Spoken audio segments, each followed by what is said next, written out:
మీతో తను షేర్ చేసుకున్న మాటలు ఏమైనా ఉంటే చెప్పండి సార్. ఈ రాముణ్ణి చేతిలోకి తీసుకుని రామ రామ అనుకుంటే నీ కష్టాలు బాధలు అన్నీ పోతాయి. శుద్ధ బ్రహ్మ పరాత్పర రామ రామ రామ జనార్దనాయ. శుద్ధ బ్రహ్మ పరాత్పర రామ రామ రామ జనార్దనాయ.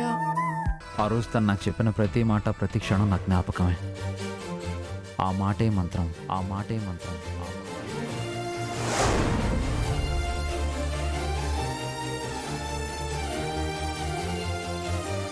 ఆ రోజు తను నాతో మాట్లాడకపోయింటే ఈ కాకర్ల వంశీకృష్ణ ఇక్కడ ఉండేవాడే కాదు. అలా అనకండి సార్, ప్లీజ్. సరే సార్, ప్లాన్ అయితే రెడీ అయింది సార్. మన ఫంక్షన్లో చిన్నప్పుడు మీరిద్దరూ కలిసిన సంఘటనని ప్రోగ్రాంలా ప్లాన్ చేద్దాం. అది చూడగానే ఫ్రెండ్స్ అని వచ్చిన వాళ్లలో నిజమైన హార్ట్ ఫ్రెండ్ ఎవరో తనకి ఆ సంఘటన గుర్తుకొచ్చి మీ ముందుకొస్తుంది.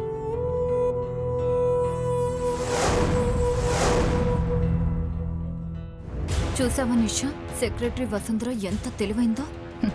అందుకే కదా వంశీ వదిలించుకోలేకపోతున్నాడు. వదిలించుకునేలా మనం చెయ్యాలి.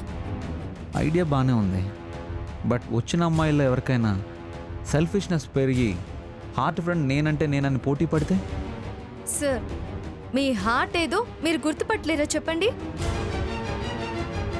లాజిక్ కోసం మీరు మీ ఫ్రెండ్కి ఇచ్చిన గుర్తుని అదే ఏదో వస్తువు అంటుంటారు కదా, అలాగే తను చెప్పిన ఆ ముఖ్యమైన మాటని ఆ రెండింటిని దాచేద్దాం.